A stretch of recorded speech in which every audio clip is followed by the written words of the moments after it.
जब अमेरिका ने ईरान पर एक खतरनाक हमला किया और इमाम खामनाई को शहीद कर दिया।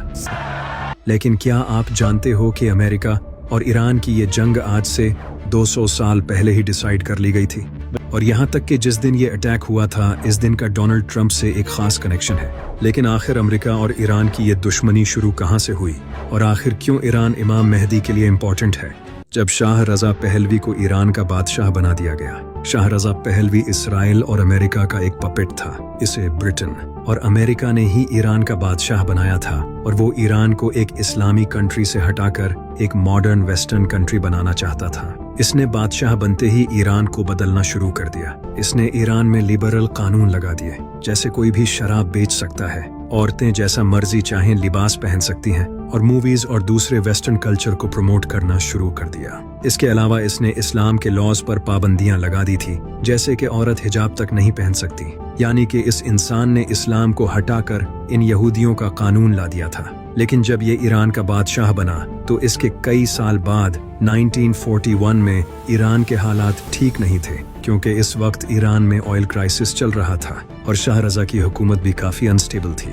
इसके 8 साल बाद एंट्री होती है मोहम्मद मुसद्दक की, जो कि शाह रजा पहलवी को हटाकर 1951 में ईरान का प्राइम मिनिस्टर बन गया। ये ब्रिटेन और अमेरिका के सख्त खिलाफ था। इस वक्त ईरान की एंग्लो ईरानियन ऑयल कंपनी पर ब्रिटेन का कंट्रोल था। इसने इस कंपनी को ब्रिटेन के कब्जे से वापस ले लिया और ये ब्रिटेन और अमेरिका के खिलाफ खड़ा हो गया, जबकि शाह रजा इनका पपेट था। ये देखकर इसकी हुकूमत में आने के 2 साल बाद 1953 में CIA और MI6 ने ईरान में घुसकर एक ऑपरेशन किया, जिसे ऑपरेशन एजैक्स कहा जाता है। इस ऑपरेशन में उन्होंने मुसद्दिक को पावर से हटाकर शाह रजा को वापस से ईरान का प्राइम मिनिस्टर बना दिया, और फिर से हुकूमत शाह रजा के अंडर आ गई, और ईरान फिर से अमेरिका का एलाई बन गया, और दोबारा से ईरान में वेस्टर्न रिफॉर्म्स लाना शुरू कर दिए और इस्लाम को अपनी पीठ पीछे डाल दिया। इसने अपनी हुकूमत बचाने के लिए एक सीक्रेट पुलिस बनाई, जिसका नाम था सावाक, ताकि दोबारा से कोई इसकी गद्दी न छीन सके।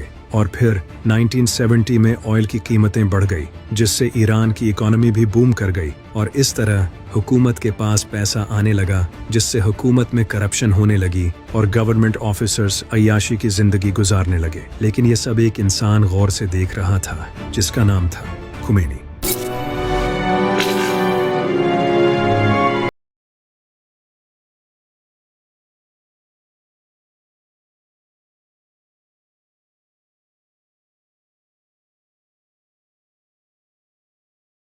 जो कि ईरान के शहर कुम में एक टीचर थे, और उन्होंने अपनी पूरी जिंदगी इस्लाम, फिलॉसफी और तसव्वुफ को सीखने में गुजारी थी। इमाम खुमैनी शाह की उस हुकूमत के सख्त खिलाफ थे, क्योंकि वो जानते थे कि शाह ईरान को इस्लाम छोड़कर एक वेस्टर्न कंट्री बना रहा है। इमाम खुमैनी ने शाह की इन हरकतों को देखकर 1963 में एक पावरफुल स्पीच की, जिसमें उन्होंने शाह रजा की इन घटिया हरकतों को क्रिटिसाइज का निशाना बनाया और लोगों को बताया कि ये इस्लाम को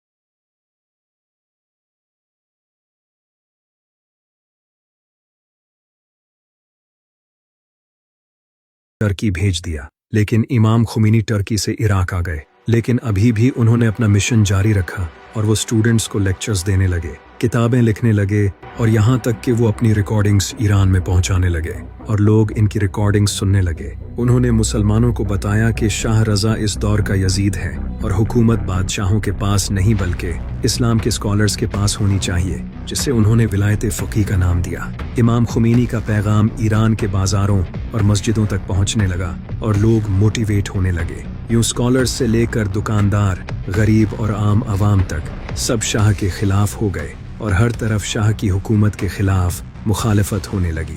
ये देखकर शाह ने इराक पर दबाव डालकर इमाम खुमैनी को इराक से भी निकलवा दिया और फिर इमाम खुमैनी फ्रांस चले गए। और ये शाह की एक और बड़ी गलती थी, क्योंकि जब इमाम खुमैनी फ्रांस गए तो वो वहां जाकर इंटरनेशनल मीडिया पर आवाज उठाने लगे, जिससे ईरान के लोग और ज्यादा शाह के खिलाफ हो गए। फिर ईरान की इकॉनमी गिरने लगी और उससे लोग और ज्यादा हुकूमत के खिलाफ हो गए और शाह की हुकूमत खतरे में आ गई। ये देखकर शाह रजा ईरान छोड़कर भाग गया और फिर इमाम खमीनी ईरान वापस आए। इन्हें रिसीव करने के लिए लाखों लोग एयरपोर्ट्स पर गए और फिर ईरान एक इस्लामिक रिपब्लिक ऑफ ईरान बन गया।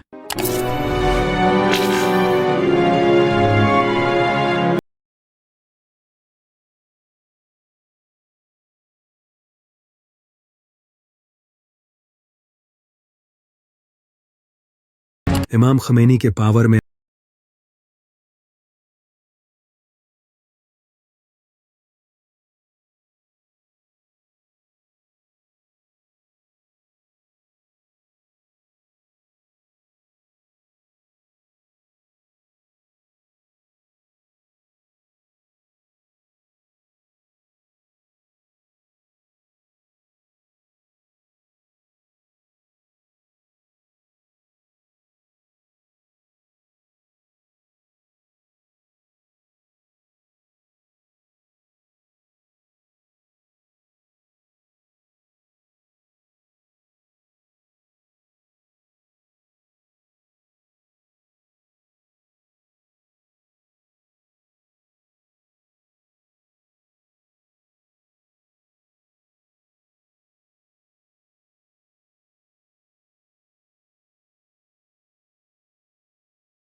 क्योंकि इराक की मेजॉरिटी पॉपुलेशन शिया थी और सदाम हुसैन की हुकूमत एक सुन्नी हुकूमत थी।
देगा और इसके बदले ओबामा ने उन्हें ऑफर दी कि वो ईरान पर लगे सैंक्शंस हटा देंगे, जिससे ईरान अपना ऑयल दुनिया को बेच सकेगा। ईरान ने इंटरनेशनल इंस्पेक्टर्स को अपने कंट्री बुलाया और उन्होंने कंफर्म किया कि ईरान ने अपना वादा पूरा कर दिया है।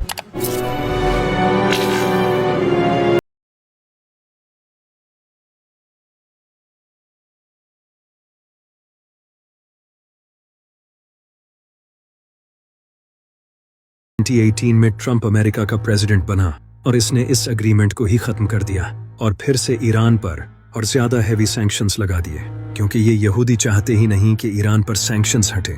उन्हें सिर्फ ईरान चाहिए, क्योंकि इस्राएल पूरे मिडिल ईस्ट को अपने कब्जे में करना चाहता था। ईरान और इराक की जंग के बाद अमेरिका ने इराक पर हमला कर दिया और पूरे इराक को जंग का मैदान बना दिया और सद्दाम हुसैन को मार गिराया।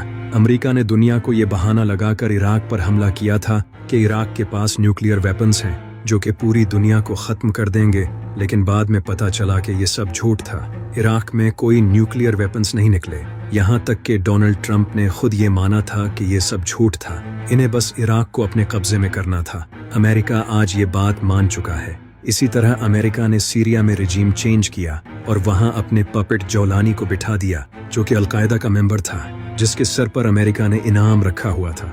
आज जौलानी अमेरिका को ईरान के खिलाफ सपोर्ट कर रहा है। यही सब अमेरिका ने लिबिया के साथ किया, जहां कज़ाफी को मारकर इसे भी अपने कब्जे में कर लिया। इनके अलावा सऊदी अरब, कुवैत, बहरीन, ये सब मुस्लिम कंट्रीज तो वैसे ही इनके साथ हाथ मिलाकर बैठे हैं और वैसे भी इनके पास अपनी कोई खास मिलिट्री नहीं है। यहाँ तक कि इन कंट्रीज ने अमेरिका को मिलिट्री बेसिस दिए हुए हैं। तो ये पूरा मिडिल ईस्ट इस वक्त अमेरिका और इसराइल के कंट्रोल में है, सिवाय ईरान के। ईरान इस पूरे मिडिल ईस्ट का सबसे पावरफुल कंट्री है जिसके पास अपनी मिलिट्री है। अगर ईरान गिरता है तो पूरा मिडिल ईस्ट इसराइल के कंट्रोल में आ जाएगा। ईरान इसराइल के लिए बहुत इंपॉर्टेंट है, क्योंकि ईरान के बिल्कुल साथ स्ट्रेट ऑफ हॉर्मुज है, जहां से ऑयल यूरोप तक जाता है, और ईरान चाहे तो इस स्ट्रेट ऑफ हॉर्मुज को बंद कर सकता है, जिससे यूरोप में ऑयल प्राइसेस आसमान छू जाएंगी। इसके अलावा ईरान में ऑयल के बड़े रिजर्व्स हैं, जिस पर अमेरिका की राल टिपकती है। इन सब के अलावा ईरान ही पूरे इस्लामी कंट्रीज में वाहिद ऐसा मुल्क है जो कि अमेरिका और इसराइल की आंखों में आंखें डालकर खड़ा है और फिलिस्तीन को सपोर्ट करता है।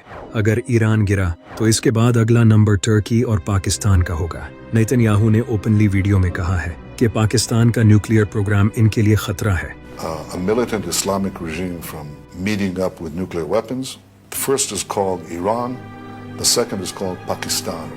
और पाकिस्तान के डिफेंस मिनिस्टर इसहाक डार ने खुद ये कहा है, इनका जवाब पत्थर से देंगे इंशाअल्लाह, क्योंकि ईरान के बिल्कुल साथ पाकिस्तान है। पाकिस्तान के साथ अगला नंबर टर्की का है और ये बात टर्की अच्छी तरह जानता है। इनफैक्ट टर्की ही ने ईरान को इस हमले की खबर दी थी और वो नहीं चाहता कि ईरान इसराइल के कब्जे में आए, क्योंकि उसके बाद अगला नंबर उनका होगा। नबी सल्लल्लाहु अलैहि वसल्लम की हदीस है, जिससे पता चलता है कि इमाम मेहदी के ज़ुहूर से पहले कॉन्स्टेंटिनोपल मुसलमानों के हाथों से चला जाएगा, जो कि आज टर्की का शहर इस्तांबुल है। और ये बात टर्की भी अच्छी तरह जानता है, क्योंकि इसराइल के former prime minister Naftali Bennett ने खुद ये कहा है, A new Turkish threat is emerging. I want to be very clear. Turkey and Qatar have gained influence in Syria, and from here I warn, Turkey is the new Iran.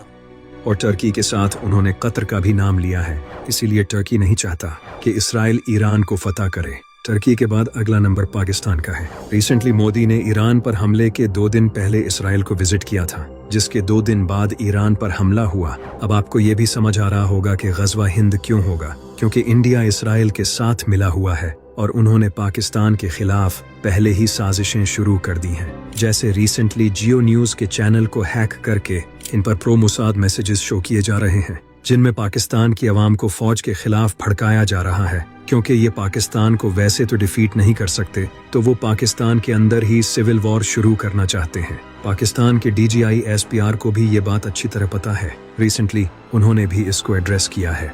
In the military, that Pakistan can become the next target. Absolutely no concern. और ये सब पहले ही से planned है। 1801 में America में एक इंसान पैदा हुआ जिसका नाम था एल्बर्ट पाइक, जो कि एक फ्री मेसन था। फ्री मेसन वो लोग हैं जो कि शैतान की इबादत करते हैं। ये इंसान शैतान की इबादत करता था और इसने इस सब का जिक्र अपनी किताबों में किया था। एल्बर्ट पाइक ने एक लेटर लिखा और इस लेटर में इसने 3 वर्ल्ड वॉर्स को प्रिडिक्ट किया। इसने बताया कि सबसे पहली वर्ल्ड वॉर रशियन सार को ओवरथ्रो करने के लिए की जाएगी, जिससे रशिया में कम्युनिज्म आएगा, और एग्जैक्टली ऐसा ही हुआ। इस लेटर के लिखने के 44 साल बाद वर्ल्ड वॉर 1 हुई।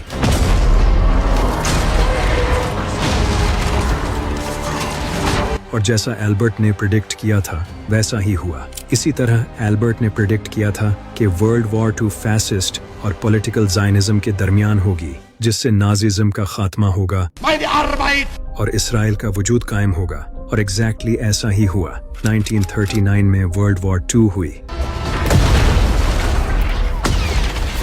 और इसमें नाज़िज़्म का खात्मा हुआ, और इसके बाद इसराइल का वजूद कायम हुआ। लेकिन इन 2 वर्ल्ड वॉर्स के अलावा जो तीसरी वर्ल्ड वॉर एल्बर्ट पाइक ने प्रिडिक्ट की थी वो सबसे इंटरेस्टिंग है। इसने अपने लेटर में लिखा था कि वर्ल्ड वॉर 3 ज़ायनिज़्म और इस्लाम के दरमियान होगी, और दोनों एक दूसरे से लड़ेंगे और हर तरफ तबाही फैल जाएगी, जिससे इंसानियत एक ऐसे मोड़ पर आ जाएगी कि वो इस जंग को रोकने के लिए मिन्नतें करेगी, और फिर यहीं से शैतान के मजहब का आगाज होगा। इन सब में इंटरेस्टिंग बात यह है कि जैसा एल्बर्ट पाइक ने प्रिडिक्ट किया था वैसा ही हुआ। वर्ल्ड वॉर 1 और 2 दोनों इसके एग्जैक्ट अकॉर्डिंग हुई, जैसे वो पहले ही ये सब अपनी आंखों से देख चुका था। और वर्ल्ड वॉर 3 के बारे में जो इसने लिखा था वो बिल्कुल वैसे ही हो रहा है। आज ज़ायनिस्ट यानी कि ये यहूदी और मुसलमान ही एक दूसरे से लड़ रहे हैं। ऐसा लगता है जैसे ये लोग ये सब पिछले 200 साल से प्लान करके बैठे थे। यहाँ तक कि डेट्स से लेकर टाइम तक सब पहले से प्लान्ड है, क्योंकि 3 मार्च को रमजान के महीने में एक ग्रहण होगा, और ये ईरान पर अटैक से कनेक्टेड है। एक बार इस पिक्चर को देखो। ये पिक्चर अमेरिका के कॉर्पोरेट हेडक्वार्टर्स ऑफ बैंक में लगी हुई थी। इस पिक्चर में आप एक लड़के को देख रहे हो जो कि डोनाल्ड ट्रंप जैसा है, और वो एक चेक फ्लोर पर खड़ा है, और इसके पीछे कुछ पिरामिड्स हैं और इनके ऊपर ग्रहण हो रहा है। जब अमेरिका ने ईरान पर हमला किया था, The United States military began major combat operations in Iran. तो हमले के एग्जैक्ट 3 दिन बाद ग्रहण हुआ था, जिसे ब्लड मून कहा जाता है, जो कि इस साल के तीसरे महीने की 3 तारीख को 3 बजे हुआ था। और इस डेट से साल के एंड तक टोटल 303 दिन बनते हैं। और कमाल की बात यह है कि ट्रंप भी ब्लड मून के दिन ही पैदा हुआ था। अब आप कहोगे कि इसमें खास बात क्या है? खास बात है, और वो ये नंबर है 33, क्योंकि ये नंबर फ्री मेसन रिलीजन में बहुत इंपॉर्टेंट है। ये नंबर इस मजहब के सबसे पावरफुल इंसान को दिया जाता है, और यही नंबर एल्बर्ट पाइक के कपड़ों पर भी लिखा था। अब जरा सोचो, इस साल के तीसरे महीने की 3 तारीख को 3 बजे ब्लड मून होता है, और जब डोनाल्ड ट्रंप पैदा हुआ था इस दिन भी ये ब्लड मून हुआ था। क्या ये सिर्फ एक इत्तेफाक है, या फिर ये इनके लिए एक इम्पोर्टेंट दिन है और ये अटैक पूरी प्लानिंग के साथ किया गया है? इन सब के अलावा एक बात सबसे ज्यादा इम्पोर्टेंट है, और वो ये कि ट्रंप अमेरिका की 132 साल की हिस्ट्री का पहला ऐसा प्रेसिडेंट है जो कि दूसरी बार अमेरिका का प्रेसिडेंट बना है। आखिर इसे क्यों दोबारा से प्रेसिडेंट बनाया गया? क्योंकि ट्रंप अमेरिका का 47वां प्रेसिडेंट है, और ईरान में इस्लामी रेवोल्यूशन आए हुए भी 47 साल हो चुके हैं। ये जो नंबर 47 है ये फ्री मेसन में न्यू वर्ल्ड ऑर्डर को रिफर करता है, और यही वो इंसान है जो कि इन ज़ायनिस्ट यहूदियों के प्लान्स को सबसे अच्छे से इम्प्लीमेंट कर रहा है, और ये एक फ्री मेसन है और शैतान की इबादत करता है। इस पिक्चर में आप जो इस चेक फ्लोर को देख रहे हो, यही चेक फ्लोर एप्स्टीन फाइल्स में भी नजर आया है, जिसके ऊपर ये लोग शैतान की इबादत करते हैं और सैक्रिफाइस करते हैं। ये सब एक इत्तेफाक तो कभी नहीं हो सकता। अब आप ये सोच रहे होंगे कि इन नंबर्स में ऐसा क्या खास है, ये एक कोइंसिडेंस भी तो हो सकता है, जबकि ऐसा बिल्कुल नहीं है, क्योंकि हमारा पूरा यूनिवर्स मैथमेटिक्स के थ्रू बात करता है। ये पूरा यूनिवर्स मैथमेटिक्स में कोडेड है। गलीलियो ने कहा था कि मैथ इस यूनिवर्स की जुबान है, और ये कई बड़े साइंटिस्ट और फिलोसोफर मानते हैं। इसीलिए ये नंबर्स रैंडम नंबर्स नहीं हैं, क्योंकि शैतान इस तरह की डेट्स और ग्रहण के दिनों में अपने खास काम करते हैं। और ये 2026 का कैलेंडर एग्जैक्टली वैसा ही है जैसा कि 1914 का कैलेंडर था। और आपको पता है कि 1914 में क्या हुआ था? World war 1। तो ये अटैक कोई आम अटैक नहीं है, ये इस दुनिया के ऑर्डर को चेंज करेगा, और ईरान की ये जंग दुनिया के फ्यूचर को बदल देगी। क्योंकि जब अमेरिका ने ईरान पर हमला किया था तो इसके बाद से ईरान ने इनका मुंह तोड़ जवाब दिया और पूरे मिडिल ईस्ट में अमेरिका के बेसिस डिस्ट्रॉय कर दिए, और अब अमेरिका को यूरोप से मदद मांगनी पड़ रही है। ये सब देखकर पूरी दुनिया जान चुकी है कि अमेरिका कोई इतनी बड़ी पावर भी नहीं है। अब तो मिडिल ईस्टर्न कंट्रीज सब अमेरिका से अपनी इन्वेस्टमेंट निकालने तक का सोच रहे हैं। ईरान ने स्ट्रेट ऑफ हॉर्मुज बंद कर दिया है, जिससे दुनिया का 20% ऑयल आता है। लेकिन इस जंग में शायद अब मस्जिद अक्सा शहीद हो जाए, क्योंकि मस्जिद अक्सा के नीचे टनल्स खोदकर इसकी बेस को इतना वीक कर दिया गया है कि अब ये एक नॉर्मल मिसाइल से भी गिर सकती है। और इसराइल शायद अब यही करेगा, वो खुद मस्जिद पर अटैक करके ईरान पर डाल देगा। और ये इनके रहबाए ने खुद कहा है, जो कि इसराइल के प्लान्स को ओपनली डिस्कस करता है। We don't know, maybe one of the missiles will hit the mosque and clear the place for the third Bet HaMikdash. सिर्फ यही नहीं, अमेरिका के सेक्रेटरी ऑफ वॉर ने भी ये कहा है। And there's no reason why the miracle of the reestablishment of the temple on the Temple Mount is not possible. और ये अब शायद ऐसा ही करेंगे, क्योंकि मस्जिद अक्सा के नीचे कई टनल्स हैं, जो कि ये यहूदी कई सालों से बना रहे हैं, जिससे शायद वो इसे गिराएंगे। इसीलिए ये वॉर इनके लिए बहुत इंपॉर्टेंट है। ये जंग ईरान के खिलाफ नहीं है, बल्कि पूरे इस्लाम के खिलाफ है। और ये बात अमेरिका के सेक्रेटरी ऑफ डिफेंस ने खुद बोली है। Crazy regimes like Iran hell-bent on prophetic Islamist delusions.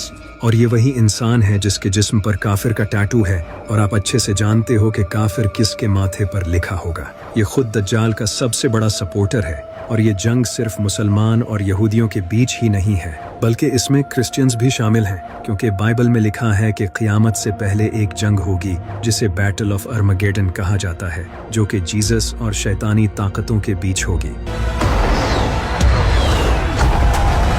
और इस जंग में जीसस एक बड़ी आर्मी के साथ एंटी क्राइस्ट के साथ लड़ेंगे, जिसे इस्लाम में दज्जाल कहा जाता है। इसीलिए क्रिश्चियंस चाहते हैं कि यहूदियों का थर्ड टेम्पल बने और दज्जाल इस दुनिया में आए, ताकि हजरत ईसा अलैहिस्सलाम भी इस दुनिया में आ सकें। इसीलिए आज क्रिश्चियंस इन यहूदियों के साथ खड़े हैं। आप जानकर हैरान हो जाओगे कि अमेरिका अपने सोल्जर्स को ये कह रहा है कि इनकी ये ईरान के साथ जंग एक गॉड प्लान है, यानी कि वो ओपनली ये कह रहे हैं कि ये जंग एक मजहबी जंग है, और ट्रंप ये बात मानता है। रिसेंटली आप इसे क्रिश्चियंस के साथ दुआ करते देख सकते हो। तो ये जंग क्रिश्चियंस के लिए भी बहुत इंपॉर्टेंट है। इसीलिए ईरान आज तस्बीह का वो धागा है जो अगर टूट गया तो पूरी तस्बीह बिखर जाएगी।